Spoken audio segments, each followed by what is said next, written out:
Bonjour Sabine, Bonjour. ça va, vous allez bien? Ouais, très bien. D'accord, super. Désolé pour ça.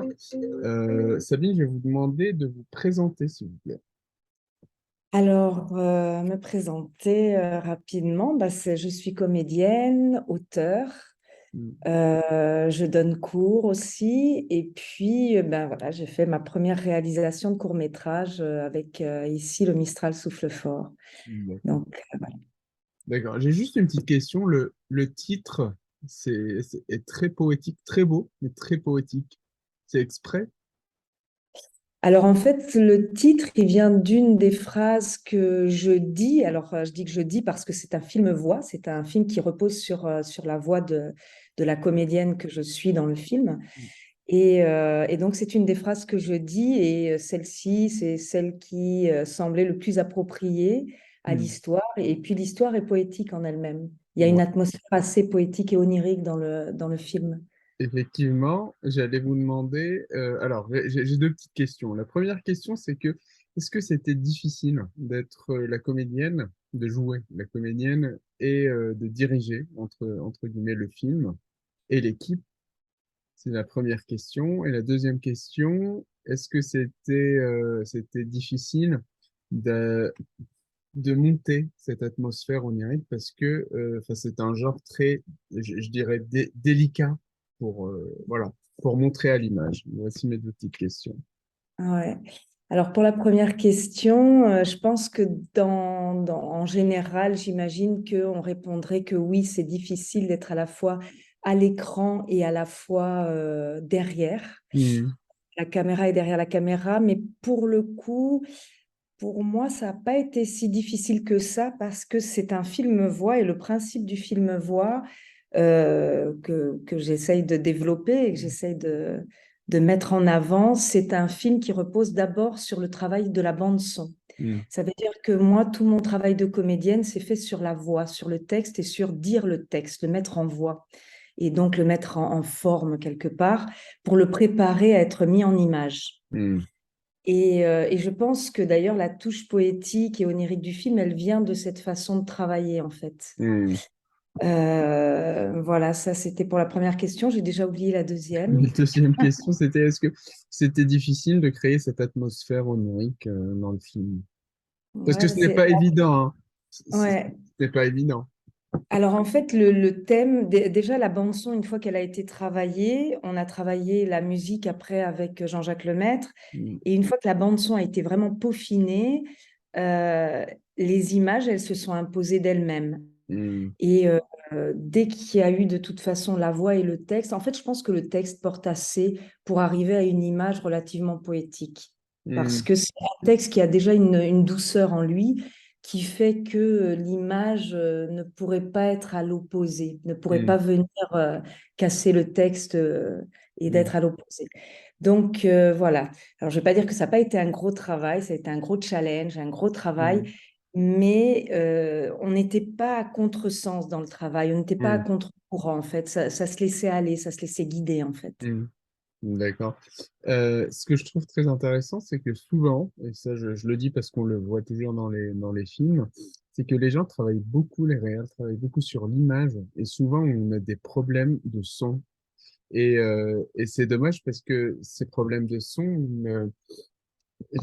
même si on a, même si on a la meilleure image possible avec le plus beau scénario du monde, et on a des problèmes techniques du son parce qu'en gros, on oublie l'importance à quel point le son joue un rôle principal dans le film. C'est la moitié, moi je dirais c'est la moitié du film parce que c'est de l'audiovisuel. Donc je trouve très intéressant que vous êtes parti de la bande sonore. Donc c'est Ouais. intéressant.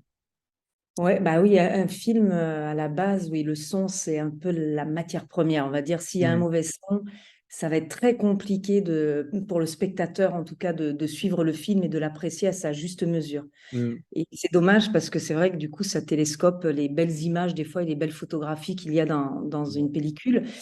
Mais pour le coup, oui, oui, il y avait. En fait, c'est pas dans ce sens-là que j'ai voulu travailler la bande son, c'est plus la comédienne qui est venue poser sa voix en fait. Hmm, Et ouais, c'est plus ça, c'est plus dans un travail de comédienne en fait. Moi, j'aime hmm, beaucoup la voix. Bah là, actuellement, enfin, je retourne à Paris pour jouer le journal de Grosses Patates. Alors, quand je hmm. dis jouer, c'est une lecture théâtralisée pour le coup là que je fais. D'accord. J'ai Ouais. déjà fait en février.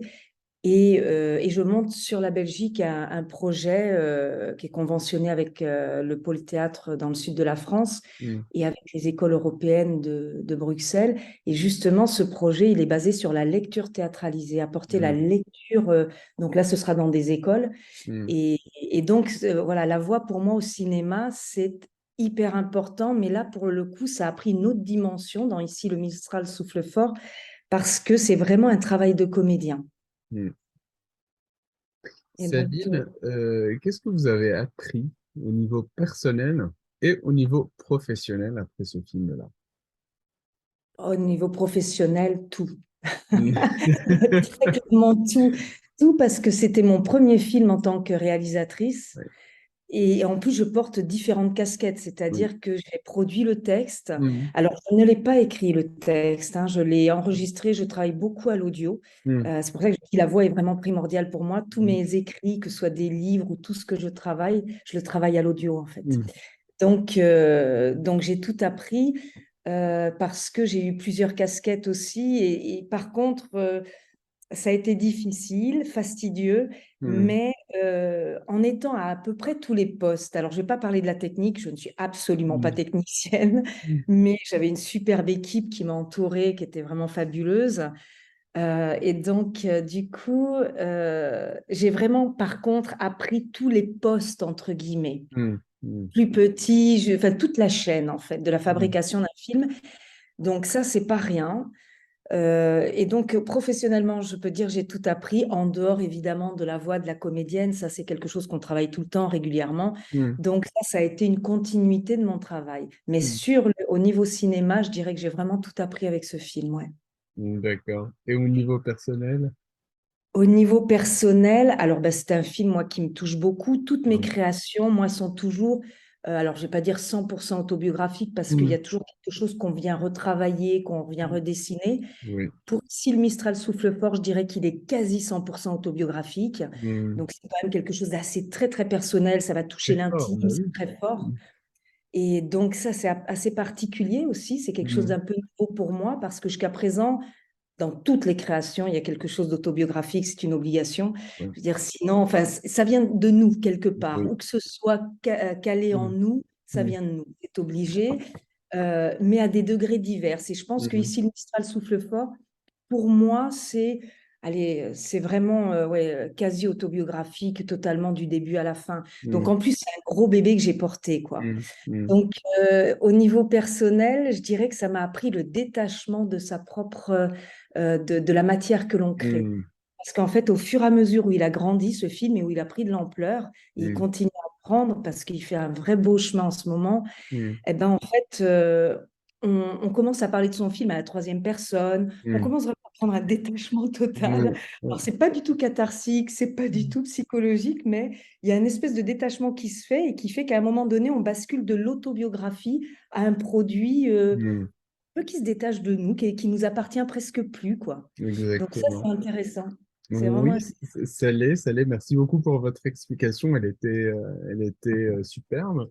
D'ailleurs, ma question est, quand on travaille avec un produit qui nous est très, je dirais, un produit subjectif, euh, quand on travaille la post-prod, donc la partie du montage, Mhm. de notre petit bébé, de ce petit, euh, de ce petit projet.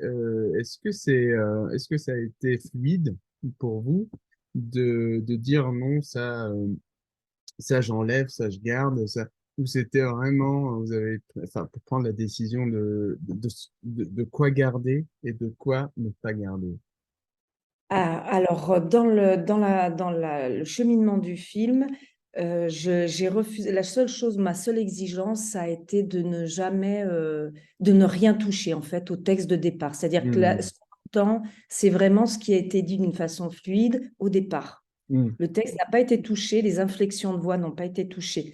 Donc ça, c'est important. C'était ma seule exigence. mm, Au niveau de l'image, j'ai vraiment dit ce que je voulais. J'ai eu la chance d'avoir au montage Julien Bengel, qui est vraiment quelqu'un de superbe, qui travaille à mise en boîte de production, qui est vraiment quelqu'un d'extraordinaire, mm, qui a vraiment un talent fou. mm, Et ce qui était chouette, parce que c'est là où l'équipe devient vraiment importante et où c'est un vrai travail collectif, où le petit bébé n'est plus du tout individuel et on doit le laisser aussi aux autres et leur laisser le soin de se l'approprier aussi. mm, mm, Donc, moi, je disais ce que je souhaitais, mm, mais il faut avoir quelqu'un qui est réceptif et qui aussi va pouvoir s'imposer et dire, ben moi, sur ce texte-là, je vais voir ça, quoi. mm, Et donc, il n'y a pas eu de grand compromis parce que, ouais, ça a été très mm, fluide, en fait. mm, Moi, j'ai dit, bon, le texte a été entendu, écouté, chacun l'a réceptionné comme il le souhaitait, et mm, voilà, ça c'est très personnel à chacun. Mais au niveau artistique, vraiment, on s'est entendu parfaitement, en fait. mm. Super. Et moi, j'ai laissé une grande liberté aussi à Julien pour le Mm, montage, mm, mais tout en disant, voilà, l'atmosphère que je souhaitais. mm, Et je dois dire qu'il a fait un travail sublime, quoi, vraiment. mm. Très bien. Sabine, un dernier mot pour les réals émergents. Mhm. Oser, en fait, oser et ne pas, je dirais, garder quand même sa ligne de conduite. Mm, C'est-à-dire, on peut entendre tous les conseils parce qu'il y a des conseils de grands professionnels et de personnes qui ont déjà de la bouteille dans le métier. mm, Mais à un moment donné, si on sent qu'on a quelque chose à apporter de différent, on n'est pas trop sûr de nous, mm, ce qui était mon cas avec ce film Voix, hein, c'était un peu un mm, concept un peu particulier, ben c'est aller au bout et on mm. verra bien. Aller Ouais, au bout, on verra bien. Je pense que c'est ça, c'est vraiment oser et on verra. Après tout, il n'y a pas mort d'homme derrière. ouais. On entraîne une équipe et si l'équipe est d'accord de nous suivre, alors on y va tous et on y va, mais jusqu'au bout en fait. C'est aller Mm. au bout du projet. Et si on D'accord. doit regretter, c'est après. Voilà. Et si on doit être heureux, c'est après aussi. Ouais. C'est très intéressant. Bah, Sabine, merci beaucoup. Ce fut un Merci. plaisir, voilà, de vous entendre. Merci. Et on se dit à bientôt Bah, dans oui, deux à très semaines. bientôt, oui, avec joie, oui. Exactement. Merci beaucoup. Merci, au Au revoir. revoir.